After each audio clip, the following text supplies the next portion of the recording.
दोस्तों, publish live Prayagraj में आपका बहुत बहुत स्वागत है। बता दें कि आज हमारी मौजूदगी प्रयागराज जिले के कोराहा तहसील परिषद में है।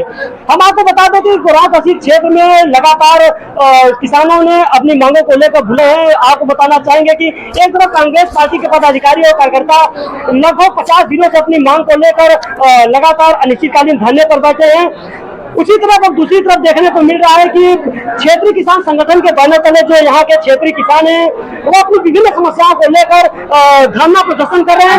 आखिर इस तरह कोराहा तहसील परिषद में इस तरह की स्थिति क्यों बनी है, आइए हमारे साथ जो किसान हैं उनसे जानने का प्रयास करते हैं कि इनकी क्या मांगे, की समस्या को लेकर या लोग। जय शंकर तिवारी। आप लोग देखा जा रहा है यहाँ पे तहसील परिषद में धरना प्रदर्शन दे रहे हैं, क्या मामला है?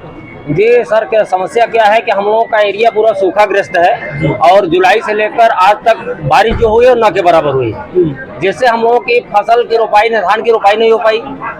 धान की जो रोपाई होने की जो हमारी बेहन थी वो खेत में ही रह गई बहुत सारे किसानों की। उसके बाद हम लोग कृषि कार्ड बनवा रखे हैं बहुत सारे किसान, तो उनके कार्ड खाते से जो है प्रीमियम काटा गया है, बीमा प्रीमियम काटा गया है। हम कंपनियों से बात किए, अपना बीमा का क्लेम कर रहे हैं तो रिजेक्ट कर दे रहे हैं। उसके बाद हम बैंक पे जाते हैं तो बैंक वाले कहते हैं कि जब वो कर रहा है तो हम क्या करें। फिर हम उनसे बात करते हैं तो उन्होंने कहा कि ऐसा है कि सर जब सरकार सूखा घोषित करेगी तभी हम कुछ कर पाएंगे। तो इसके लिए आज हम लोग तहसील परिसर में बैनर को घोषित किया जाए और हम लोग के जितने भी किसान साथी हमारे आए हुए हैं या जो भी गांव में हैं उनके खाते से जो भी प्रीमियम कटा हुआ है केसीसी खाते से उसकी भरपाई बीमा कंपनी करे और सरकार हमको सूखा राहत दे। कहा जाता है ये जो कोराहा क्षेत्र है अति पिछड़े इलाकों में आता है और इस क्षेत्र को धान का कटोरा भी कहा जाता है, लेकिन इस में यहाँ पर धान की रोपाई नहीं हो पाई, नहर विभाग के द्वारा भी पानी नहीं छोड़ा गया।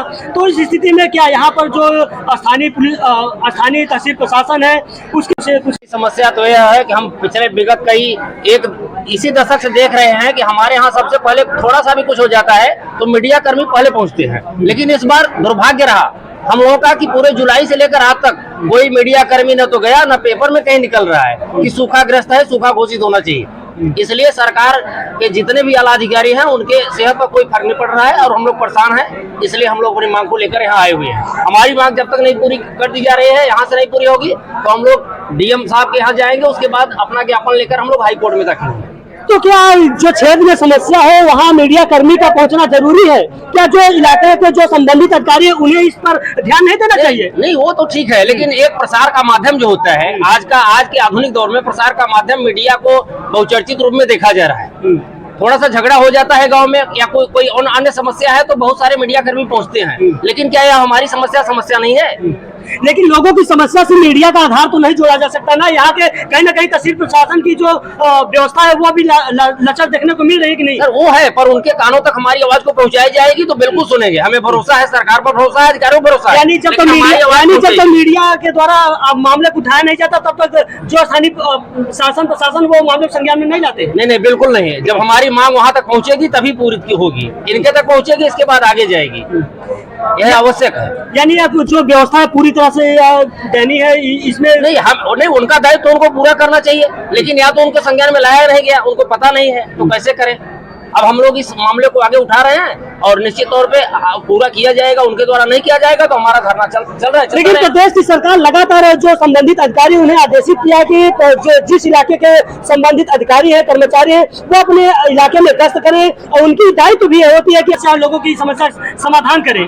तो क्या मीडिया का यहाँ आना क्या औचित्य है? नहीं सर, ऐसा कभी हमने देखा नहीं। कोई ज्ञापन सरकार द्वारा आया हो, नोटिफिकेशन जारी किया गया हो, नोटिफिकेशन जारी किया गया होता तब तो हम लोग अपनी मांगों को पूरा करवा लेते इन कर्मियों के द्वारा, लेकिन ऐसा कुछ दिख नहीं रहा है। बैंक वाले बोल रहे हैं हमारे पास कोई गाइडलाइन नहीं है, तहसील वाले बोल रहे हैं कोई गाइडलाइन नहीं है। जब कोई गाइडलाइन होती सरकार द्वारा तो जरूर हम लोगों को पता होता तो हमारी समस्या हल हो जाती, इसमें कोई दो राय नहीं है। तो इस वर्ष आप लोगों ने आपके द्वारा बताया जा रहा है कि आप लोग धान की रोपाई भी नहीं कर पाए, इससे आपकी जो पानी के अभाव में आप फसल नहीं, अपने परिवार की जीविका किस तरह से चलाएंगे? नहीं सर, वो खरीफ की फसल भी नहीं हुई और रबी की फसल भी जो बोई जा रही है उसकी जो है जर्मिनेशन बिल्कुल हो ही नहीं रहा।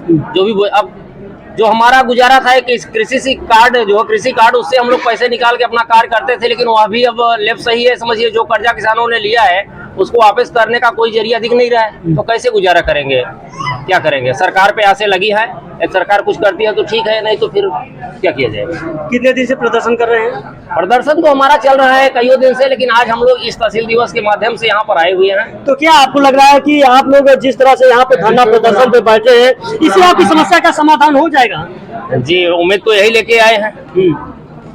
खुदानखास्ता जो संबंधित अधिकारी मामले को संज्ञान में नहीं लाते, अमल में नहीं लाते, तो उस स्थिति में क्या करेंगे आप? नहीं, लाना ना लाना अमल में उनका काम है, हमारा जो काम है हम कर रहे हैं, आगे भी करेंगे। यहाँ पे हमारा समस्या समाधान नहीं होगा तो हम आगे जिले पर जाएंगे।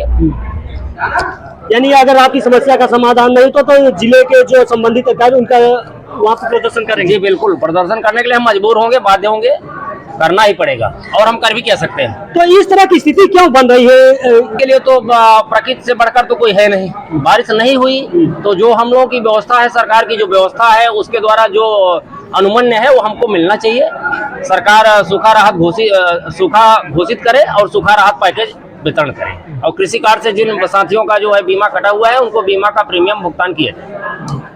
तो दर्शकों, आपने देखा कि ये जो क्षेत्र के किसान हैं, इनके द्वारा बताया जा रहा है कि इस वर्ष पानी के अभाव में ज्यादातर किसान अपनी फसल की रोपाई नहीं कर पाए। जो इनके द्वारा धान की नर्सरी डाली गई थी वो नर्सरी ही सूख गई। इससे इनके जो परिवार की जीविका है अब वो अभी चलाने में काफी समस्या उत्पन्न हो रही है।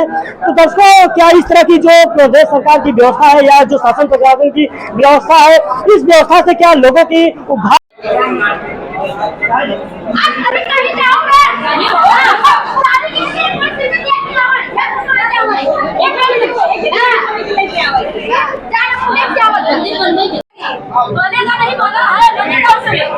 दूसरे से जांच कराएंगे, ये मोबाइल से नहीं, दूसरे लेखपाल से हम